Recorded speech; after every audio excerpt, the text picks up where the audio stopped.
The persona he had was ordinary man, and he put on the suit. The suit gave him his special persona. The suit allowed those unique powers to emerge, both internally and externally.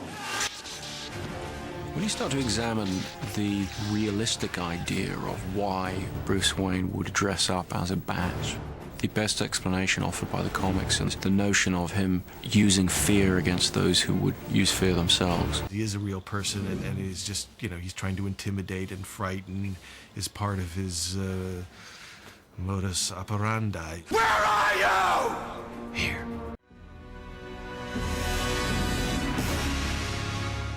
From the beginning, just felt he was black. There was no question about it, not blue or dark gray or whatever. It can be truly said that I have a bat in my belt.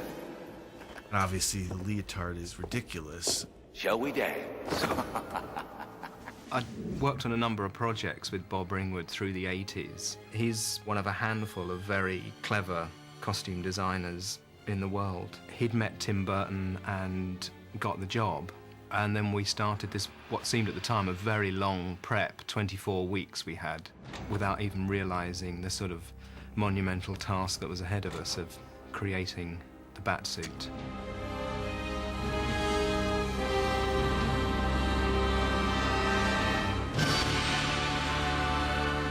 Yeah, I guess we had all the comics, and obviously Tim and Bob, from the outset, we're not going to put a guy wearing his sort of underpants over a pair of tights. We were definitely never ever going to do that look. Bob was very keen on bringing other elements in, which helped develop it into something other than just a kind of muscle suit. We started off with a live cast of Michael, and basically sculpted the Batman elements over it, leaving all the spaces for him to bend his arms and legs, and all the joints had to be kept mobile. Once the shape worked, then we had to take moulds of it, and the moulds then had to have foam cast into them. All the pieces then had to be glued onto the undersuit and all of that, and the cowl had to be joined onto the cape, which had to be joined to his body because the cape was very heavy. The whole idea of making that cape just came to Bob one day. We were at lunch one day and we were sitting in a restaurant, and I think it may have even been a circular table, and it just hit him that if we used a table as a mould and sprayed that with latex, we could make a big circular cape as big as we wanted. Worked on several different types of weights of the cape, in terms of easier to flow in the breeze, more heavy to give it a weight to it, more wingspan. Just whatever we could do to give him the persona that he was trying to project. We did texture the latex suit and particularly the cape, so it had a kind of bat skin texture to it. And we were experimenting then, really. The latex was probably a couple of inches thick in places, so you're dealing with something that's very hot and uncomfortable to wear. It did look very strange not having the eyes made up. I'm sure we did tests, only realizing at that point that in fact it had to have a sort of seamless appearance, and making up the eyes would intensify the whole thing, make it look less like a carnival mask, I suppose. I put on the thing and I put on the cape. I wanted to get a feel for Michael because I knew it was a weird thing for him to deal with. You couldn't hear in that thing. Your vision was sort of, and then it was like really heavy. Depending on which cape he was wearing. So I did try things on just because I did want to know what he was up against. To take a dramatic actor and say, and by the way, we're going to cover you in latex and expect you to act, you have to care for him in a certain way, I think. So I can claim to have worn the suit simply because I wanted to be in a position to say, yes, I do know what you're talking about. I don't know that we realized how restrictive it was going to be until we got there. Who is this guy?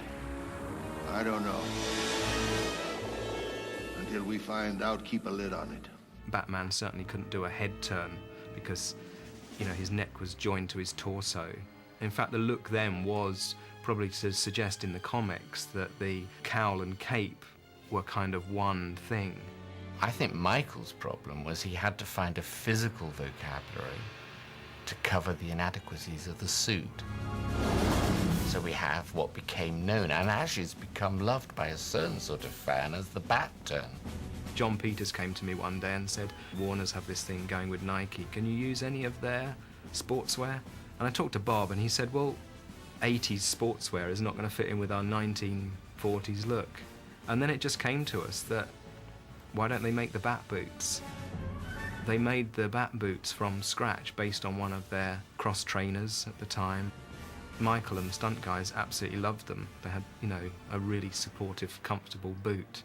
Michael Keaton tried to do all his own stuff, but it's hard enough normal to do that, but when you've got this almost immovable suit on, you have to be a kind of Superman to be able to move. So we had a normal stunt guy, we had a karate martial art guy, and we had a ballet dancer. And the ballet dancer was the one who did the walk-in, because this guy could swish his cape and look great, you know. And then two quite tough guys to do the fighting.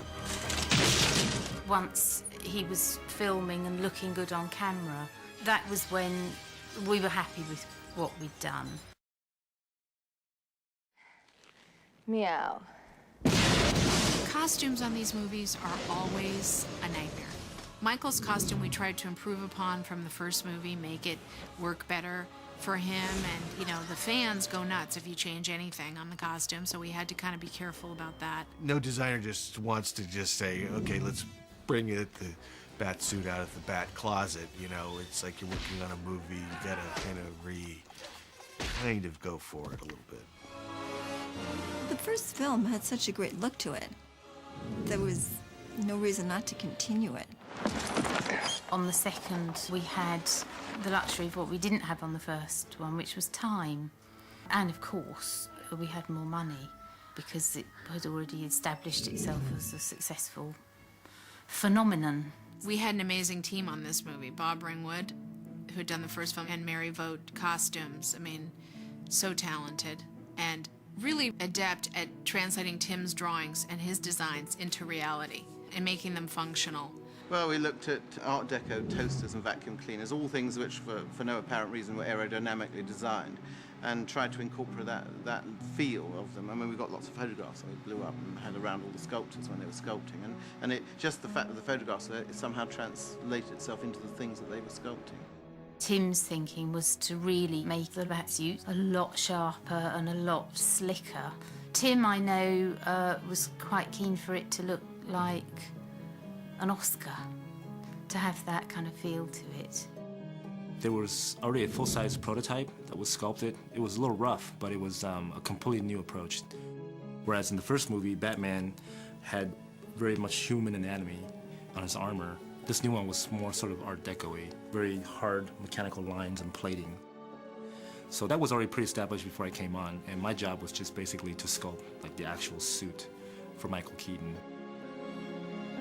They had done it perfectly. It looked exactly like something you would have made at Ferrari. It looked like, you know, a car designer had done it. And it was like, oh, he says, is that okay? I go, yeah, that's kind of exactly. We start with a fiberglass body cast and then sculpting clay over the top of that, which will then make the foam latex suit. So everything that's in clay will be eventually in foam latex. They take the sculpt, they mold it, and then they generate a fiberglass copy of it, and they go in there and they resand it and they polish everything up really beautifully, and then they remold that again, and then all the pieces were generated from that. So you get a nice smooth car finish. It's a very, very dense foam rubber, and they put a lot of black tint inside of it, so when you finally run the suit, it comes out one solid color, and then they take that and they sew it onto the spandex suits and in sections. They have to make like 30 suits, because when it gets scuffed up, you're done, next suit. But with something that's smooth and clean, it has to look pristine all the time. It's very difficult to maintain, so you just keep going through them. I think what we did on Batman Returns is beautiful. I think it's a lovely piece of sculpture. And if it looks like a piece of sculpture, then I think that means it's worked pretty well. You missed. I think at one point there were 146 people just in the costume department that were making all kinds of different things, you know, You would throw an idea out there, throw a concept out to these people, and you would get any number of different ways that you could have what you want thrown back at you, which is, you know, really unheard of anymore. Bob Ringwood is the best designer to work for. He is incredibly creative. He knows how to pick people who know how to do what they do, and he gives them an idea, says, this is what I want. He gives you a really specific illustration that you know exactly what the costume is supposed to look like, and he comes and talks to you, and then he goes away and lets you do it. I really wish that my kids would have been around when we were making it, because my nieces and nephews came to visit the set, and there was something about putting that suit on, and you know, it just made you want to, you know, be a superhero, you know, and you really you kind of bought into it. And when kids would come on the set, it was unbelievable. I mean, they would literally be speechless. I would sort of try in the first couple of weeks when I was in the bat suit to entertain the kids when I goof around with the cape, and the kids go into a trance in front of the bat suit. It's amazing to watch because, particularly with the boys, they just get completely entranced by this costume. They don't need any entertainment at all. So after a while, I would just stand there like I was in the Wax Museum. When a kid meets an actor in a Batman costume, he's met Batman. It isn't an actor that's Batman. And so that's part of the thrill of it, part of the wonder of it.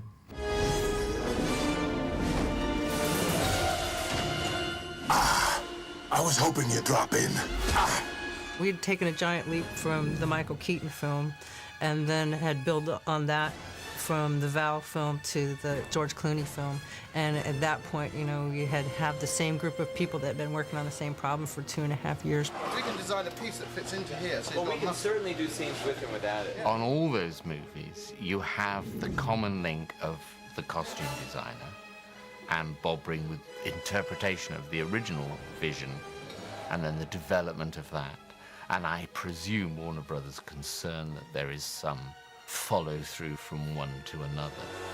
And then what we're going to do is this gets painted, then the glove comes to a line, and then it will go to a point on the glove. I don't think we ever had it that well worked out. I think it was just a creative process. Deals with, okay, we have this suit, now where are we going to go from here on out? There's something about an anatomically correct rubber suit that puts fire in a girl's lips. They wanted to basically have it feel human in a way, and yet very sort of animal in a way, if that makes any sense to you. And it was trying to come up with that sort of combination that just worked. And I think Joel loved the idea of having nipples on it, as I recall back now. Joel Schumacher is the man who put the nipples on the Batsuit. That's what Joel Schumacher did. And it amazes me that that could have offended as many people as apparently it did. Bob really wanted the blue-black suit on that movie. And in the beginning, we loved the blue-black because it was more like the comic where you get the blue highlight on the black. But then we found out later that it didn't hide as many sins as the all-black suits did. You know, if they got a scratch or a cut in it, it showed. The cape attachment was a different thing. The original one, it came from here, and this one we had some machine parts milled so that the cape actually came from one place and rotated. So we hired a guy from aerospace industry to mill the pieces for us so that we could have this really sleek closure on the cape. The heads were the hardest part to run because they were a 360 thing. There was no seam in them. So those were usually, the nose was the one where we got the most air bubbles. That was the problem. And the ears, the only ears at the end of the ear would come off. I tell you, all right, got a little wax in my ear. When they morph into another suit, we only had about 3 weeks to produce those suits at the end of the movie. So we went back and took some of the ones from the movie before and cast the silver pieces onto those suits and then glued them on. You ride? Felt like I was making a toy commercial.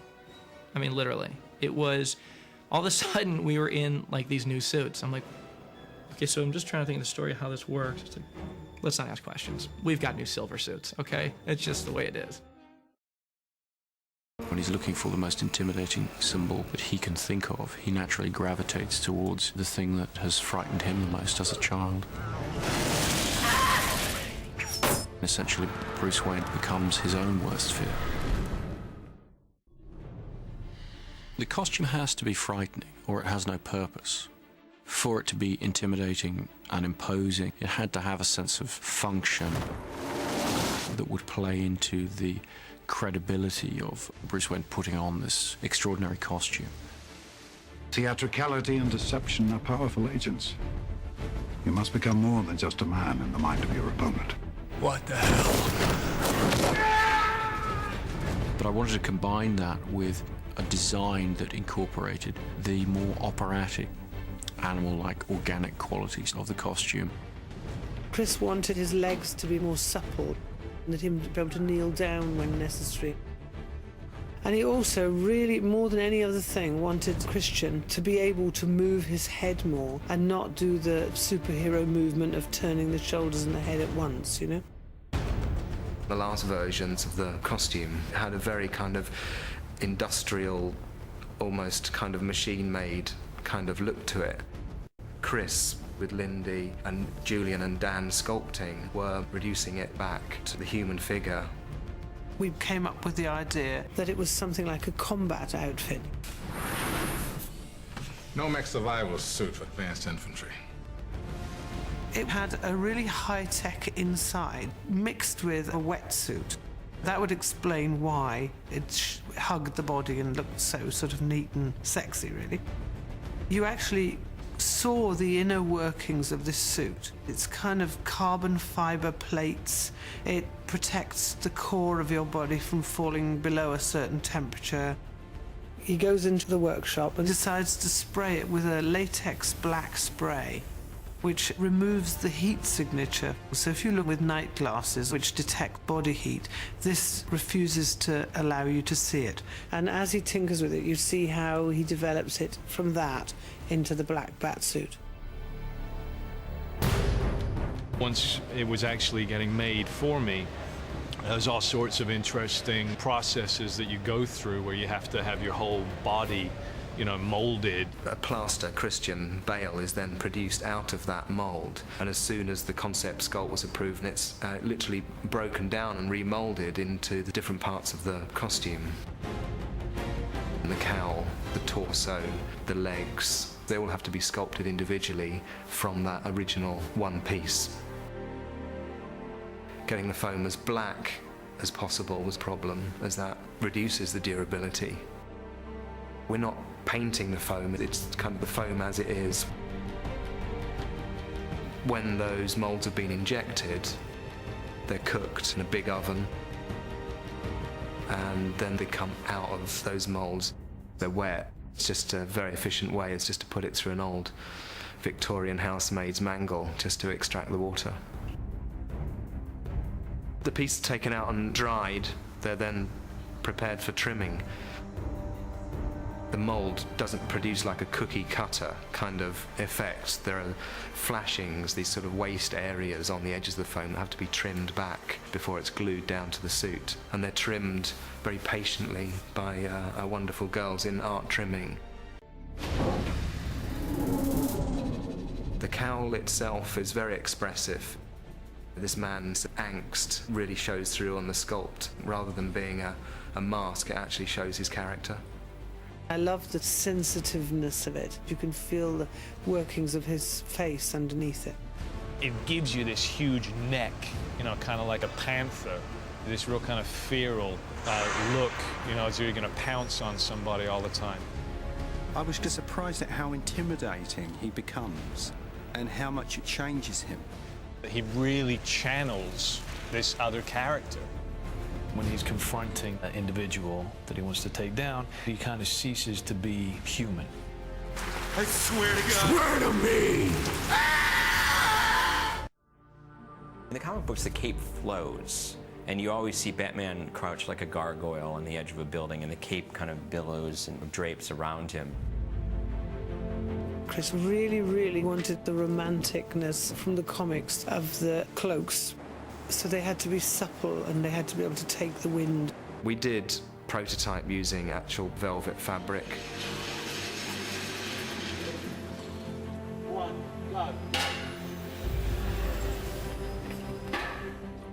We got quickly bogged down because it got waterlogged and, you know, became sort of too heavy. So we invented our own fabric. Which is the finest parachute silk, which is a nylon, so it's waterproof. And then flocked, which means you shoot little tiny hairs into it, so it ends up as if it's a velvet pile. So it's got the animal feeling on the outside and the waterproof nature and the lightweightness that it flies.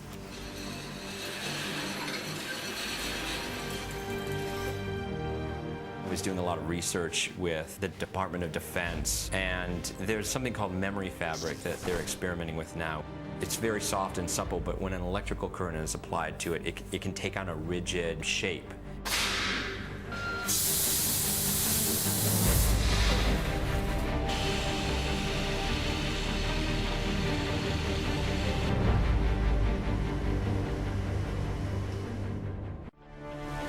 Preparing Batman Begins, I had wanted to redesign the technology of the suit completely, but we really didn't have time to be able to completely rethink the way in which the suit would be made. So in coming into the sequel, I really wanted to get Lindy to follow through that idea of, you know, building it from the ground up in a completely different way. We're using completely different technology.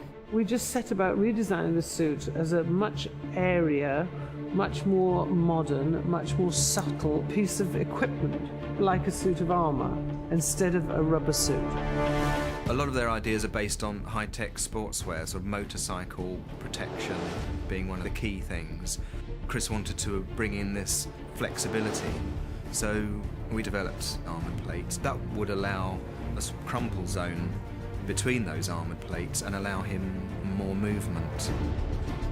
Bruce is a highly evolved guy. He's made himself so, and he's constantly looking for innovative things and learning from his experiences as the Batman. He's evolved and realized that he needs to make some modifications and continually upgrade the suit. It had tremendous bulk, and it allowed him to be able to withstand bullets and knives and sharp instruments, but it lacked flexibility. We took the reasons we had redesigned it, the increased flexibility, the speed, the maneuverability, all these things, and we put those into the story.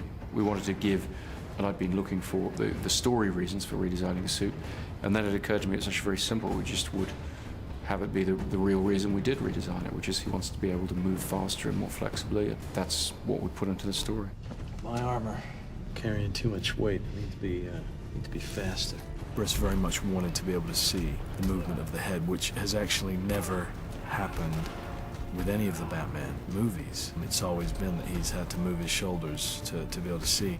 And on this film, we've achieved it by dividing the head cowl from the neck.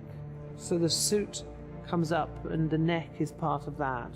And the neck is now not like those great big rubber pillars that went down either side. It's actually like a human neck shape now, but just all balanced together. Protection runs around the neck so that you can compress your vertebra and turn from side to side. Chris and Lindy, they liked the sculpt of the cowl. That's exactly as it was before, although its profile is changed. And the cape remains the same because Chris always wanted it to be a very functional garment. As you know, Batman uses it to glide through the city.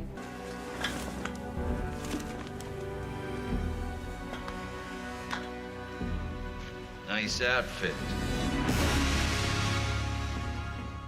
You're just jealous because I'm a genuine freak and you have to wear a mask. You might be right.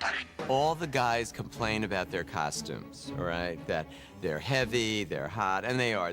They weigh over 50 pounds, and they're brutal to wear. There's naturally, after 6 months of filming, a kind of a love-hate relationship with the thing, because you get headaches in that thing, you know? And I kind of say to myself, use it, you know? The guy's meant to be kind of fierce. When you get a headache, you feel fierce anyway, you know? You got no time for anybody, you're impatient. So I just said to myself, use it, you know? And I just put up with it, you know? This is a hell of an honor, really, getting to wear this. The Batsuit's a little trickier. The problem is everything covers your ears are completely blocked and your eyesight is like that, and everything is up underneath your throat, and everything is about 2 sizes too small, you know. You'd get by 3, 4, 5, 6 days a week, and you'd be working, you'd kind of be lost in your work, and you don't pay attention. Then one day, gotta stop and you kind of forget about what you're doing and look around, and we all look at each other dressed and it just seems ridiculous and silly and great fun.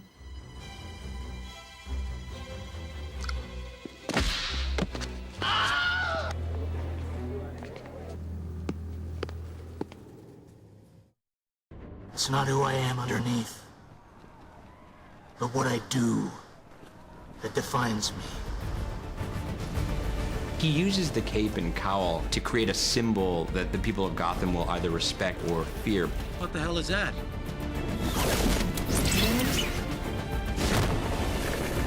What the hell are you? The man who is just flesh and blood can be defeated, can be destroyed, whereas a symbol can transcend the idea of just being one man.